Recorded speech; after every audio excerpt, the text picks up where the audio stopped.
Hello everybody. I'm at Harlem Coffee Company. I don't know if you guys are going to be able to hear me.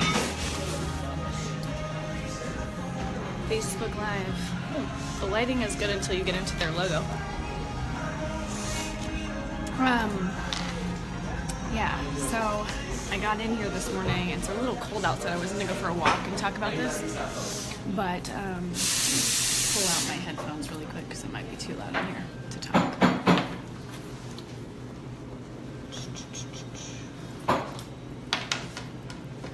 One second. Hello, everybody. Okay, so let me just plug them in. As I'm, hey, Carla. As I'm talking, go ahead and just let me know you're here. And if you can hear me, hi. If you can hear me, and if you have any questions, please post those as well.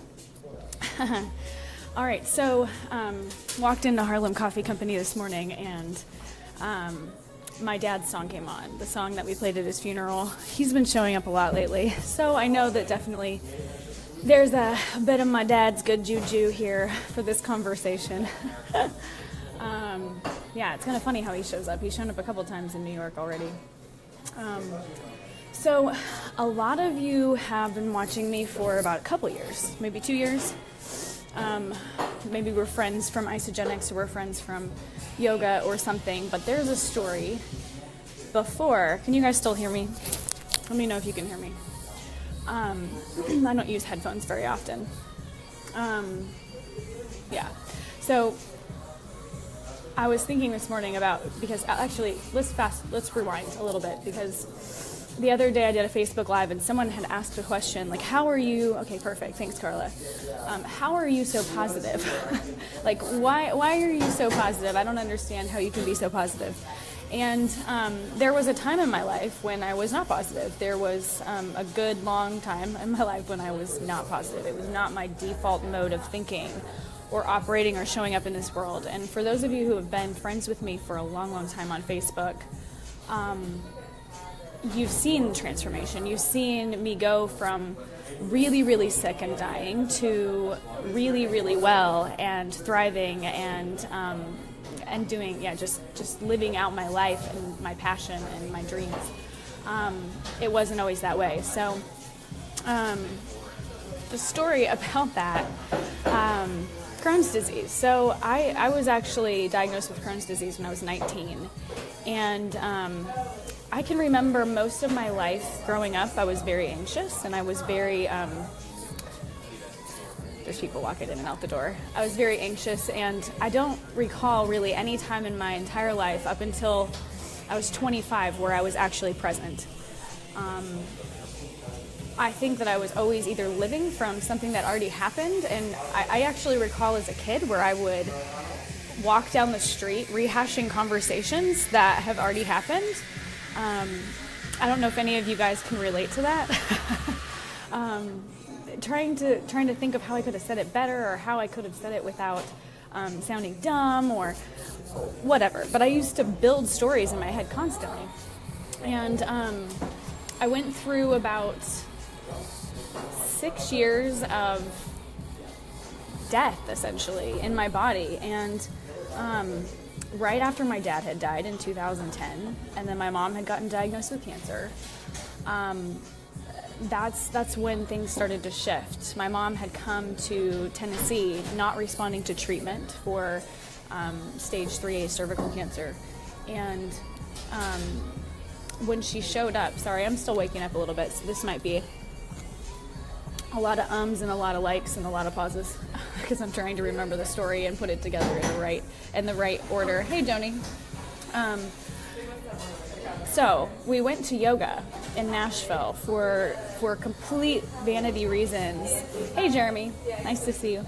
And it was in that very first class, hot and sweaty yoga, where I had a moment where I realized this was the only time in my entire life that I had ever been present and had ever, hopefully these people don't mind that they're walking through Facebook Live, I had ever been present. And I remember thinking, wow, this is the only time you've ever thought about what you were doing right here in this exact moment. And that brought an enormous amount of peace in my life. I knew at that moment that my body, I didn't really have the same sensations in my body that I was feeling. And at the time I was going through really bad arthritis. I was allergic to a medication that they had me on, Remicade, and they had me on it for 3 years, and my joints had flared up to the point where I could hardly walk. I was on disability. It was horrible. It was the worst pain of my entire life.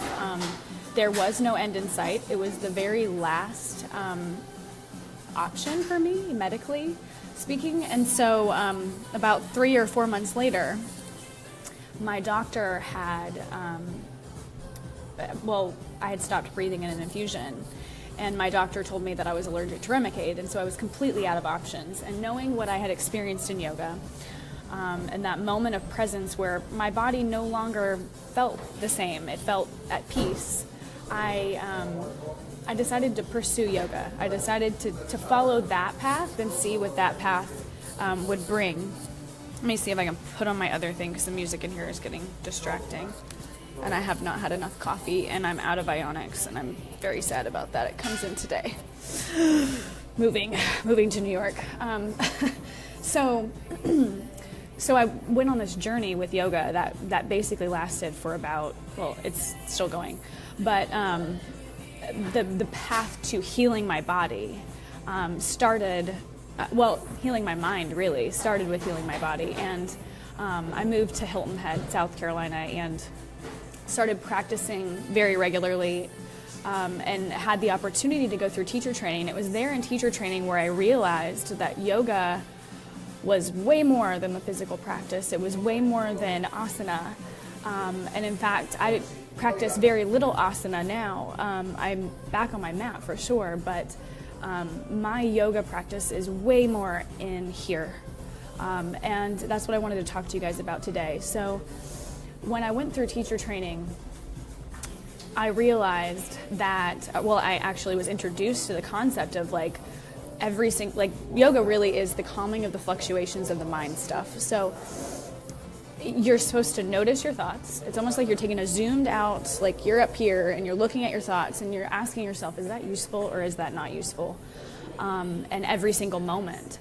Our thoughts and our suffering is our responsibility. So for me, in a relationship, I mean with Angie, I was holding him to things that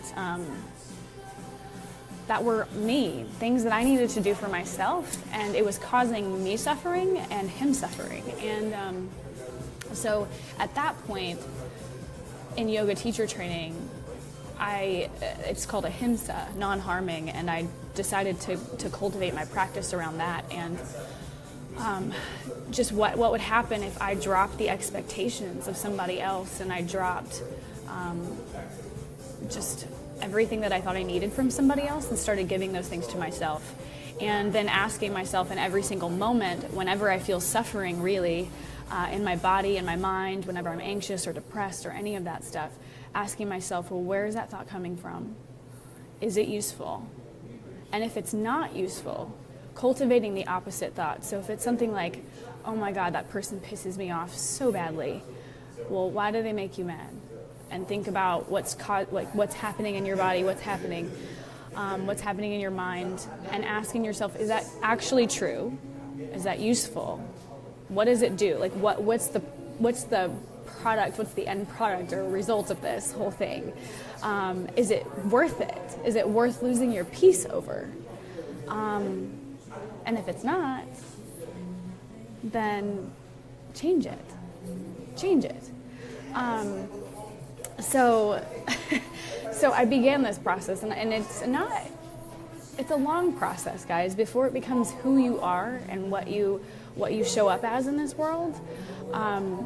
It takes some time to start to learn to be that way. It's a practice. You go from having faith that works, so you hear the concept, and then Peter Kelly talked about this the other day. you have faith that it works, like that resonates with you. You're like, okay, I get that. I get what she's talking about. And then you have to put it into practice, and it becomes knowing. You know it works because you start to see the results in your life. You're like, I'm feeling a lot more at peace right now. Thank you, Natalie. That's really sweet of you. And so you know it works. And then a lot of people stop doing the work because they're like, oh yeah, I know that works, and I've practiced it, now I know it, I got it. Until you embody it, it doesn't make a difference. And so you have to keep going through all of these past modes of operation, of fear and negativity and just wrong thinking that leads to wrongdoing and wrong showing up in this world, until you are love, until you show up as presence, until you show up as peace, until you show up as who you are called to be in this world. It's a practice. It takes a lot. And I'm still learning. I'm still learning every single day. Those of you who have asked me this, I'm just going to address this on social media right now. Yes, I am getting a divorce. And there are two different options that we could choose to go down, two different roads. One could be blame and hate and just bitterness and all of these horrible things that we could choose to act upon, fear. And the both of us love each other very much. We have so much gratitude for each other. And there's never a time in my life where I will not be so thankful for him having been in my life. Why think any other way? And if I wouldn't have had all of those years of practicing this, there's no way we would be as loving and as amicable and as proud of each other and just wanting more for each other than we are right now. And so it matters, guys. The way that you show up in this world matters, but it starts right here. It starts inside your mind, and you have to start to change the way that you think about things, the way that you see people, and the way that you show up. It matters. I hope this actually makes sense. Do you guys have any questions? Anybody while I'm still on? I know I'm a little low on caffeine this morning, and I was going to go walk around, but I realized it was 20-something degrees today, and I really needed like an iced drink because I needed it to get down quicker, and I was like, I can't go walk out there. It's cold. All right, well, I love you guys. Have an amazing day. You own everything that goes on in here. So you own your peace. You own the way that you show up in this world. If it's not how you like it, you can change it. I love you.